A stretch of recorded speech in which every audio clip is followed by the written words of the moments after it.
For the next session, we have from InvestDM 2.0, we will discuss about National Pool of Risk Assessment Expert to bridge the knowledge gap in subnational DM service implementation. Okay, for the speaker and moderator will be standby in this venue. Okay, if already ready, please welcome for speaker and moderator from InvestDM 2.0.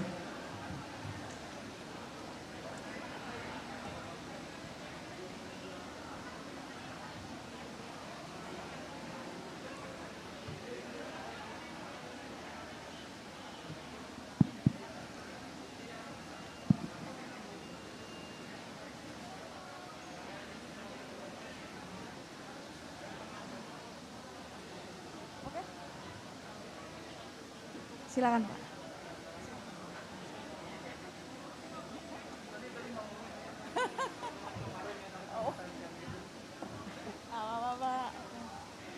Bapak katanya di tengah. Iya. Ini berdirinya di sana, saya tarik-tarik aja jadinya. Kejauhan, jadi saya sini ya Pak. Jadi tadi nyari-nyari ketemunya ini. Itu. Kita harus nyari MC nih gitu kan. Boleh kita mulai Pak? Selamat siang kawan-kawan, Bapak Ibu sekalian yang ada di Rumah Resiliensi Indonesia. Kira-kira setengah jam ini kita ingin menampilkan dan belajar bersama-sama dengan kawan-kawan dari DM Invest dan juga tentu saja yang punya rumah dari BNPB berkaitan dengan bagaimana inisiatif untuk mengisi kesenjangan kita terhadap bagaimana pemenuhan kebutuhan ahli atau tenaga ahli kajian risiko bencana, karena sebagaimana kita ketahui dan tadi juga sudah disampaikan oleh kawan MC sebelumnya bahwa daerah-daerah sudah punya kewajiban untuk menyusun kajian risiko bencana. Nah, siang hari ini mudah-mudahan kawan-kawan yang belum makan siang boleh beli atau cari makan siang dan kemudian balik kembali untuk bergabung dengan kita semua. Ada dua tamu kita siang hari ini di panggung resiliensi kita. Yang pertama Bapak Udrek. Bapak Udrek ini adalah Direktur Pemetaan dan Evaluasi Risiko Bencana di BNPB, Kedeputian Sistem dan Strategi. Nah, juga kemudian yang kedua ada Bapak Iksan. Bapak Iksan ini dari program DN Invest yang didukung oleh USAID. Nah, kawan-kawan sekalian, untuk lebih mempersingkat waktu dan kemudian mudah-mudahan nanti kita punya kesempatan juga untuk berdiskusi, mendengarkan sedikit komentar atau pertanyaan dari kawan-kawan, saya langsung saja ke Pak Udrek dan Pak Iksan. Pak Udrek, tidak semua orang mungkin pernah dengar istilah KRB, begitu ya? Kira-kira yang kita sebut dengan KRB itu sebetulnya apa Bapak? Silakan Bapak. Ya, terima kasih Bu Nil, Bapak dan Ibu, rekan-rekan sekalian. Jadi KRB ini kalau untuk versinya BNPB itu kajian risiko bencana ya. Jadi kajian risiko bencana ini adalah salah satu hal yang paling awal, paling hulu sekali dalam upaya kita di penanggulangan bencana. Karena yang seperti kita ketahui bahwa seluruh kegiatan yang kita lakukan di dalam membangun upaya penanggulangan bencana sangat didasari oleh pengetahuan tentang risiko. Di mana di dalam risiko ini tentunya yang salah satu yang paling awal yang harus kita pahami adalah ancaman. Pada saat kalau misalnya sekarang ini kita tidak memahami bagaimana ancaman itu terjadi, misalnya seperti apa skenario terburuk, misalnya kita berbicara tentang tsunami misalnya ya, lalu ada metodologinya sampai akhirnya kita bisa memiliki misalnya peta apakah banjir, rendaman tsunami dan lain sebagainya.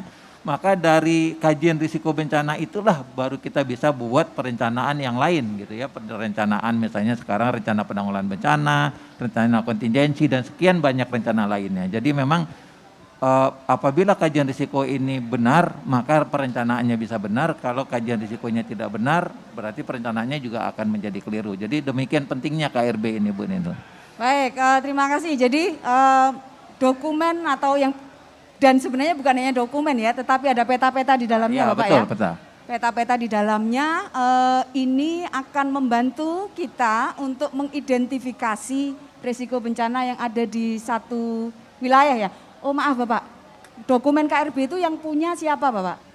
Ya, pada dasarnya peta risiko itu kewajibannya ada pada BNPB sebagai Baik. wali data. Baik. Tetapi seperti tadi sudah disampaikan juga bahwa sekarang ada SPM ya. SPM itu adalah sebuah mandat di mana kabupaten kota sekarang bertanggung jawab untuk membuat KRB-nya sendiri. Nah, tentunya agar dia memiliki data yang standar, setiap daerah memiliki metodologi yang sama, maka kita harus mengikuti tata cara metodologi yang memang sudah digariskan oleh BNPB, sehingga memang nanti kalau peta itu digabung, data itu dibandingkan, itu memang bisa apple to apple gitu. Baik, jadi teman-teman sekalian mudah-mudahan juga sudah paham bahwa semua daerah, katakanlah kota dan kabupaten itu punya kewajiban untuk menyusun kajian risiko bencana yang dipandu metodologinya oleh BNPB. Begitu kira-kira dan tadi Pak Udreh juga sudah menyampaikan bahwa ini menjadi dasar. Kalau Pak Jokowi kemarin bilang kita berinvestasi untuk pengurangan risiko bencana, maka KRB kita pakai untuk memandu kita sebelum berinvestasi apa saja yang kemudian diperlukan. Oke, saya lanjut Bapak. Lalu kemudian mengapa kita perlu pool of resources untuk tenaga ahli kajian risiko bencana ini Bapak? Kira-kira. Baik, ini ide yang kita juga selaraskan dengan semangatnya SPM ya Bu ya. Jadi kalau kita bayangkan sekarang bagi teman-teman yang pernah mencoba untuk melakukan kajian, jelas kajian risiko bencana ini nggak mudah. Dia memiliki dasar-dasar pengetahuan, keahlian misalnya pemetaan, kajian-kajian yang sifatnya survei. Karena kan parameternya kalau kita lihat itu tidak cukup banyak ya. Artinya bahwa untuk bisa memahami, menurunkan dari misalnya panduan yang sudah dibuat oleh BNPB untuk menjadi produk, itu jelas butuh keahlian-keahlian yang khusus sehingga memang nanti hasil petanya bisa dipertanggungjawabkan. Nah, artinya dengan sekarang ya ada 514 kabupaten kota yang harus mengerjakan itu dan diharapkan misalnya 2024 seluruh kabupaten kota itu sudah bisa melaksanakan. Kita butuh orang-orang yang memang benar-benar paham dan bisa mengerjakan itu dengan benar. Nah, artinya apa? Sebaran di seluruh Indonesia ini perlu kita siapkan tenaga-tenaga yang memang kalau dia diminta mengerjakan secara standar, kualitas dia udah bisa benar. Dan kebutuhannya bisa kita bayangkan berapa banyak yang kita harus sediakan kalau kita tidak mencoba untuk melakukan rekrutmen pool of expert di seluruh Indonesia. Baik, jadi BNPB menggagas dan kemudian memulai untuk menyusun atau membangun pool of resources ini dengan kenyataan bahwa kita masih punya banyak atau sedikit sekali orang yang mampu mengerjakan kajian risiko bencana ini sesuai dengan metodologinya. Tadi mungkin teman-teman juga harus ingat ya bahwa karena kita itu mau membangun sesuatu yang bottom up dan kemudian juga top down, tapi bisa diperbandingkan begitu ya. Karena ada banyak ukuran-ukuran yang harus dipakai, termasuk kalau kita bicara di GPDRR ini berarti Sendai Framework, ada catatan-catatan monitoring, evaluasi yang harus dilaporkan ke pemerintah Indonesia, maka kita perlu data itu. Nah, kemudian ini anggap saja kemudian dengan adanya mekanisme itu kita akan bisa menutupi kesenjangannya. Jadi semua ada standarnya, jadi semua kemudian metodologinya sama dan memang kemudian masih sedikit ya Bapak. Begitu. Baik, nah kalau lumbung atau portal tenaga ahli ini pengelolaannya rencananya seperti apa Bapak? Gitu. Baik, yang mau pakai siapa gitu iya. nanti. Jadi sebenarnya kan artinya kalau kita lihat pada saat pembangunan sekarang, pembuatan KRB ini tergantung kepada kabupaten kota sebagai penanggung jawabnya, artinya nanti kan penggunanya adalah kabupaten kota. Tapi jelas QC bagaimana itu nanti termanfaatkan, BNPB punya peran yang sangat penting untuk meyakinkan bahwa semuanya berjalan sesuai dengan metodologi dan kualitas yang sama. Baik, terima kasih. Nah, untuk yang ada sekarang nih Bapak, berapa sebenarnya kabupaten kota yang sudah pernah punya KRB Pak? Ya, untuk ini angkanya masih bergerak Ya, terus ya Bu betul, ya, Pak. dan jumlah sebenarnya yang agak sulit menjawab ini adalah karena KRB ini kan ada batas berlakunya, gitu ya. Nah. Misalnya sekarang KRB 5 tahun. Betul. Jadi kalau kita lihat sekarang ada data di mana kabupaten kota ada yang KRB-nya hidup misalnya, lalu ada KRB-nya yang sedang melakukan revisi, ada yang sudah mati. Baik, gitu. baik. Nah, seperti itu. Jadi tapi sejak 2018 mungkin nanti data bisa kita tampilkan ya, sebenarnya tadi ada paparannya. Ya. Itu jumlahnya langsung sangat meningkat sejak adanya perintah peraturan SPM ini. Jadi makanya kita juga kalau yang sebelum-sebelumnya mungkin agak bisa kita tangani lewat BNPB.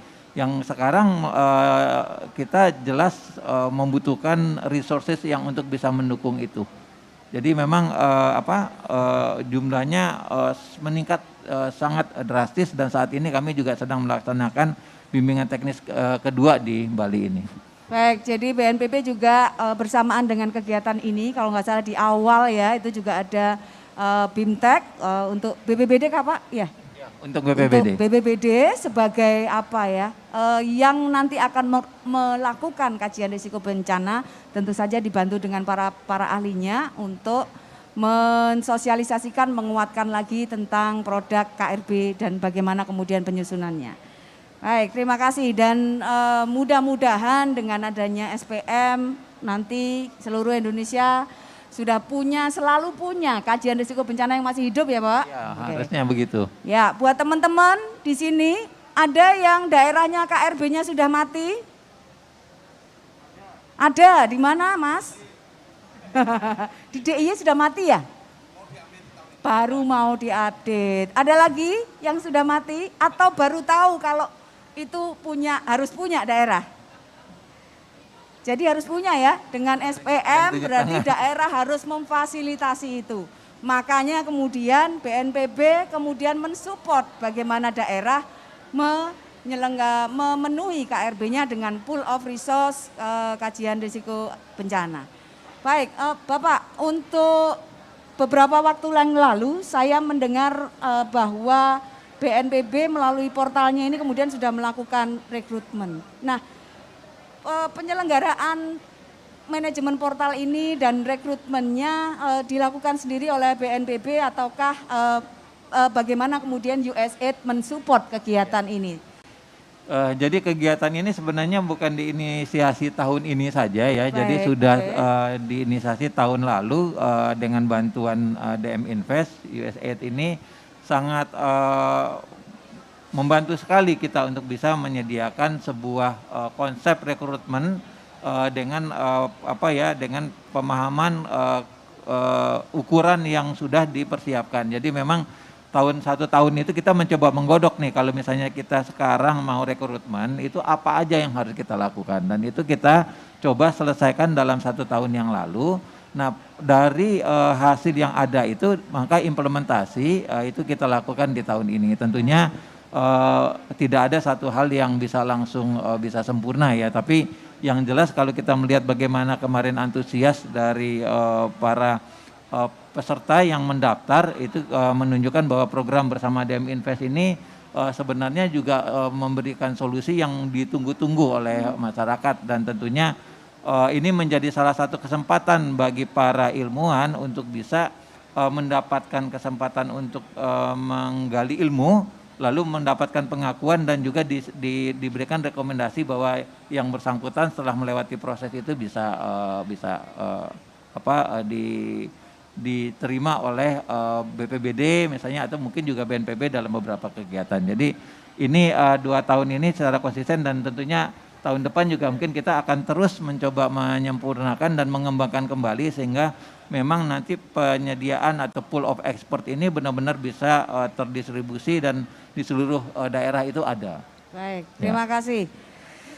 Jadi ini bukan proses yang baru tahun ini saja kita kerjakan, tetapi sebenarnya sudah ada proses-proses sebelumnya, hampir mungkin lebih dari sejak, kalau tadi ada yang mengatakan Invest DM 2.0 ya, mungkin waktu sejak zaman 1.0 sebenarnya ini sudah dilakukan inisiatifnya untuk membangun itu. Saya mau geser ke Pak Iksan yang di pojok. Pak Iksan mungkin ada tambahan tentang proses bagaimana kita menghasilkan konsep pool of resources atau lumbung tenaga ahli untuk kajian risiko bencana ini. Silakan ya. Bapak. Terima kasih Ibu Ninil, Bapak Ibu sekalian, Assalamualaikum warahmatullahi wabarakatuh, selamat siang. Mungkin saya akan tambahkan bagaimana proses pengelolaan tenaga ahli kajian risiko yang dikembangkan oleh BNPB bersama dengan DM Invest. Kita sudah punya panduan, di dalam lingkup panduan pengelolaan tenaga ahli tersebut ada 5 komponen, 5 tahapan. Yang pertama adalah rekrutmen, yang kedua adalah pengembangan tenaga ahli atau nanti akan menjadi sebuah BIMTEK. Kemudian setelah itu ada sertifikasi tenaga ahli kajian risiko, selanjutnya akan ada mobilisasi dan promosi bagi tenaga ahli yang telah melalui proses rekrutmen. Selanjutnya yang terakhir adalah monitoring evaluasi bagi tenaga ahli yang telah melakukan atau yang sedang melakukan kajian risiko bencana yang nantinya akan dimobilisasi oleh BNPB dan tentunya penggunanya adalah BPBD Kabupaten Kota. Nah saat ini proses rekrutmen telah kita lakukan sejak beberapa bulan yang lalu dan seperti yang disampaikan oleh Pak Direktur bahwa minat keterlibatan dalam proses menjadi tenaga ahli cukup tinggi. Dari awal pendaftaran itu ada sekitar kurang lebih 3.000 pendaftar dan alhamdulillah melalui beberapa tahapan mulai seleksi administrasi, kemudian tes tertulis, kemudian tes wawancara, kemudian minggu lalu kami telah mengumumkan bersama dengan BNPB, sebelumnya dibentuk tim rekrutmen dan ada beberapa yang sudah lolos dalam proses rekrutmen ini. Nantinya tenaga ahli tersebut yang telah melalui proses rekrutmen akan mengikuti penguatan kapasitas atau BIMTEK dan rencananya akan dilakukan bulan depan.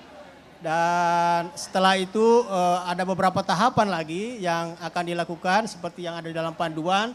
Bisa dilihat di sini bahwa tenaga ahli yang mengikuti BIMTEK nantinya akan mengikuti sertifikasi sebagai tenaga ahli kajian risiko. Kemudian setelah itu akan dipromosikan oleh BNPB melalui Direktorat Pemetaan dan Evaluasi Risiko Bencana ke daerah-daerah, terutama daerah-daerah yang sementara ini atau tahun ini yang akan menyusun kajian risiko bencana maupun tahun depan.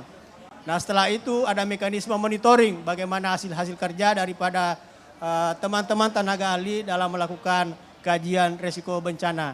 Nah itu yang sementara dilakukan saat ini. Ya, terima kasih.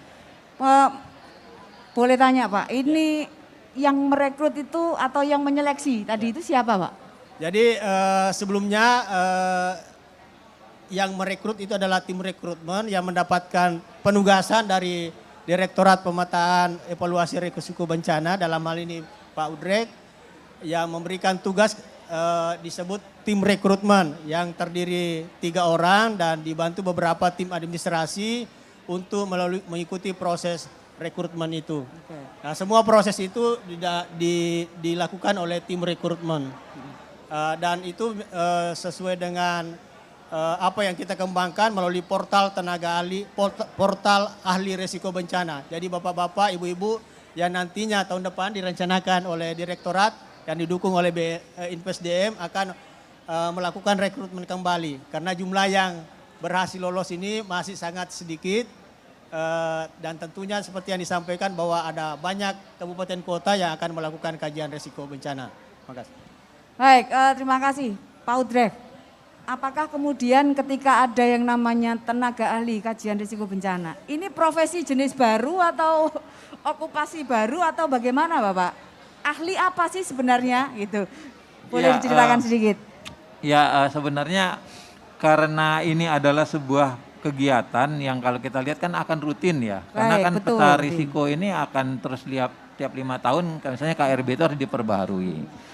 Jadi kalau kita lihat memang kalau untuk baku mutu harus memang kita punya gitu standar dan ya nantinya harapannya sertifikasi. Yang sertifikasinya juga harus yang misalnya nanti kita akan ada evaluasi dan akan diperbaharui bagi yang berhasil untuk menjalankan secara benar dan tidak karena jelas fatal sekali akibatnya ya kalau misalnya kita tidak bisa menjalankan. Jadi pada dasarnya ini bukan hal yang baru, Baik. hanya saja secara dengan adanya konsep yang kita buat sebagai lumbung tenaga ahli risiko bencana ini, kita juga sudah bisa menggariskan bahwa kalau misalnya kita ingin mengerjakan risiko peta pemetaan risiko bencana ini, apa-apa saja yang harus dimiliki karena kan tidak mungkin satu keahlian bisa mengerjakan untuk Betul, pembuatan Bapak, KRB betul. ini.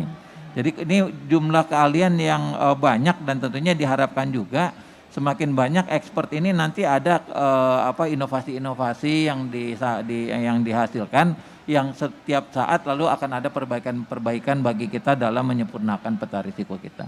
Baik, terima kasih. Jadi teman-teman ini adalah bukan sesuatu yang baru, tetapi ada kekhususan-kekhususan di mana tim yang menyusun kajian risiko bencana biasanya memang multidisiplin. Ada banyak pekerjaan-pekerjaan yang harus dilakukan dengan standar yang baik sesuai dengan pedoman yang ada. Itu mengapa kemudian kita mencoba memperkuat kualitas dengan cara itu.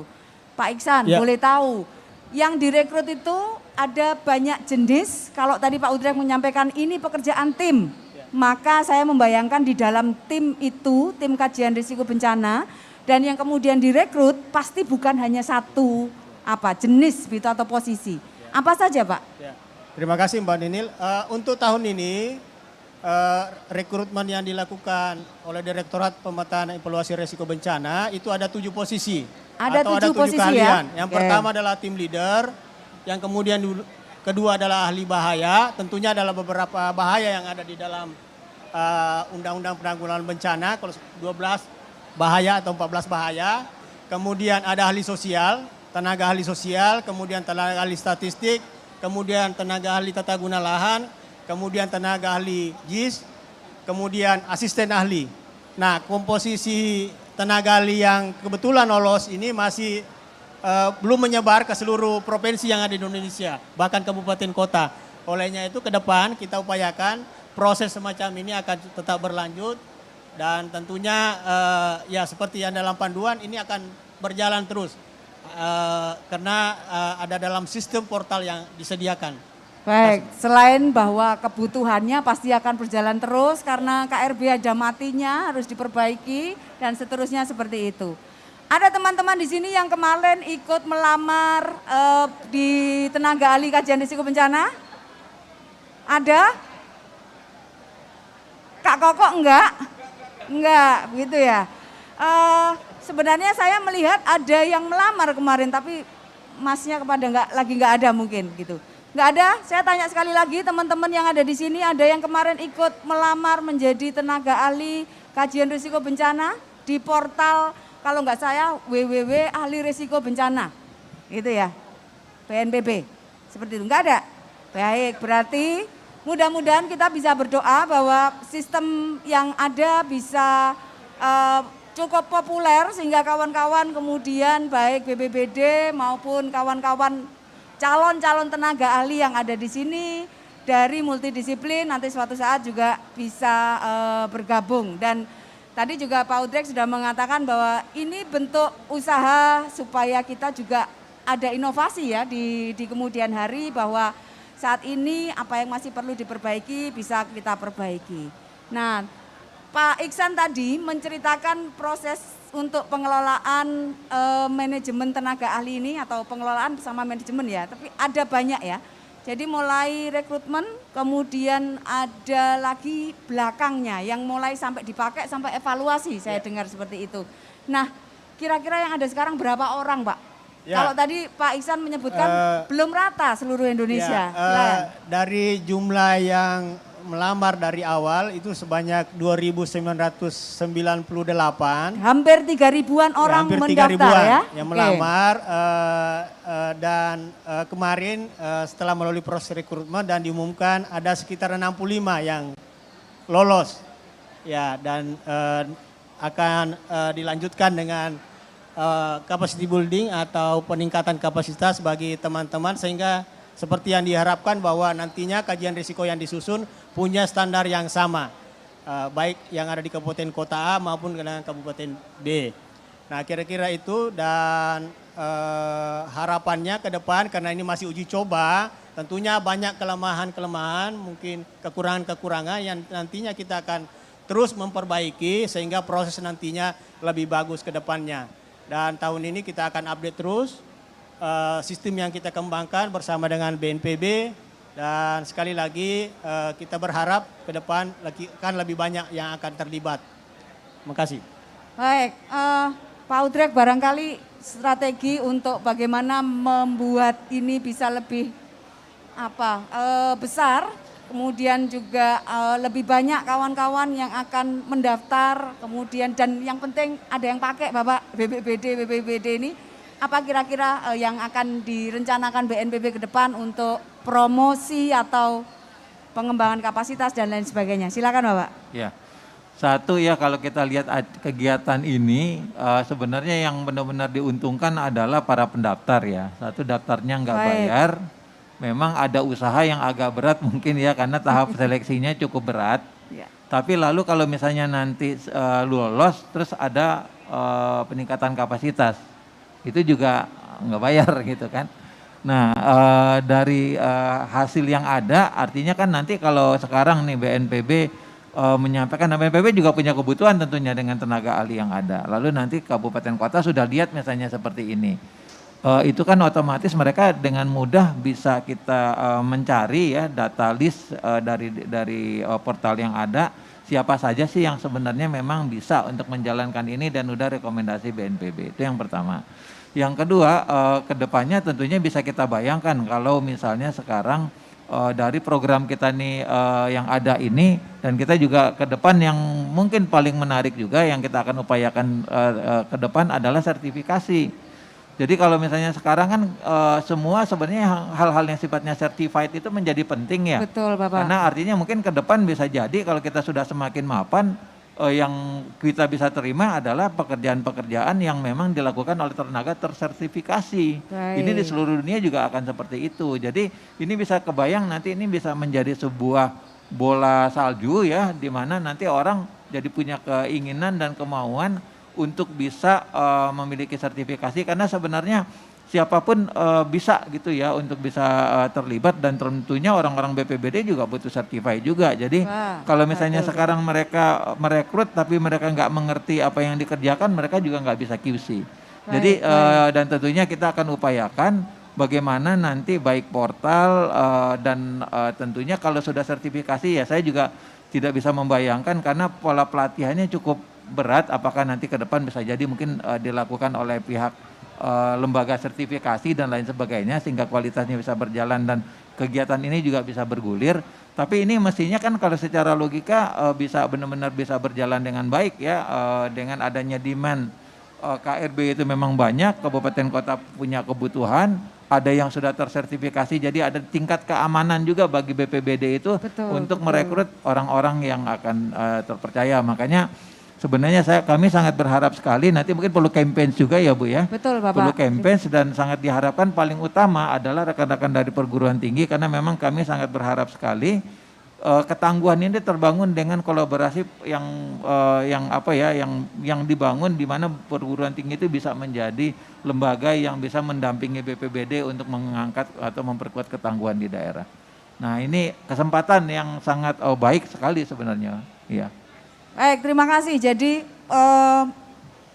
Indonesia juga ingin memperkuat kemampuan kita untuk teknologi kebencanaan. Ya, Indonesia sudah lama mencoba mengembangkan yang namanya teknologi kebencanaan Indonesia. Salah satunya sebenarnya dengan atau industri dan teknologi kebencanaan Indonesia. Salah satunya mungkin di kemudian hari kalau portal ini bisa berjalan, diminati oleh kawan-kawan, mekanisme pembelajarannya kemudian atau belajarnya kemudian juga lebih baik dari apa yang sudah bisa disediakan sekarang, lebih inovatif begitu.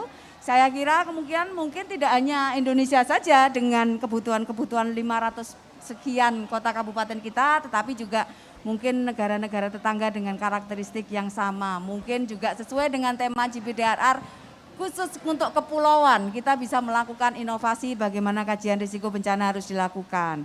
Nah, Pak Iksan, satu lagi, ada cerita sedikit soal teman-teman yang mendaftar itu. Kira-kira mereka punya insight sudah bermanfaat bagi mereka atau belum? Selain tentu saja tadi ya, Pak Udrek sudah cerita bahwa mestinya kawan-kawan juga merasa bangga dan senang juga bisa terlibat di dalam rekrutmen itu. Ada catatan yang lain, Pak? Ya, dari hasil diskusi dengan kawan-kawan yang juga melalui proses rekrutmen, berharap ke depan bahwa apa yang telah dikembangkan melalui portal ini juga akan tetap dilanjutkan, terutama misalnya dalam hal peningkatan kapasitas. Karena beberapa ahli sebenarnya yang kita rekrut memang selama ini telah melakukan riset-riset atau kajian-kajian, tapi lebih spesifik melakukan kajian risiko itu masih sangat terbatas. Sehingga melalui nanti BIMTEK yang akan dilakukan, diharapkan nanti teman-teman yang telah melalui proses rekrutmen ini akan dilatih atau diberi pengetahuan terkait dengan kajian risiko dan tentunya yang ada di panduan penyusunan kajian risiko atau perka yang telah dikeluarkan oleh BNPB. Nah, itu yang ke depan yang tetap kita akan lanjutkan dan itu harapan teman-teman juga yang telah mengikuti kajian risiko. Baik, jadi ada catatan bahwa teman-teman yang 2000 itu sudah melewati proses rekrutmen dan sebenarnya ada senang juga mengikuti proses rekrutmen karena kemudian ada tahu apa kemudian yang dibutuhkan dan lain sebagainya, jadi tahu ada pedoman yang spesifik dan seterusnya. Bapak Ibu sekalian, kita sudah berada di penghujung sesi kita. Nah, sebagai penutup sebelum kita akhiri sesi ini, saya ingin meminta Pak Udrek untuk statement terakhir. Oke. Dan kalau bisa Bapak mohon dalam bahasa Indonesia dan bahasa Inggris. Silakan. Oh, dua-duanya. Oke. Dua-duanya, Pak. Ya, satu hal yang penting dalam GPDRR ini ya, sebenarnya Global Assessment Report itu menggambarkan bahwa kita itu sekarang ini berada dalam konsep systemic risk. Jadi systemic risk ini artinya bahwa dalam perspektif risiko pun kita sudah perlu berubah. Jadi ini memang hal yang sangat penting. So from GPDRR we learn very much about what we call as a systemic risk and cascading, and we know that now we face such kind of complicated how to handle. So from this portal, this activity, we hope that our understanding and our capability will grow from Indonesia to the global. Thank you. Terima kasih Pak Udrek, terima kasih Pak Iksan. Mohon aplaus dari kawan-kawan sekalian. Sebagai penutup, saya Ninil Jana dari Perkumpulan Lingkar mengucapkan terima kasih atas kesediaan Bapak Ibu sekalian mengikuti sesi ini. Selamat siang, selamat melanjutkan diskusi.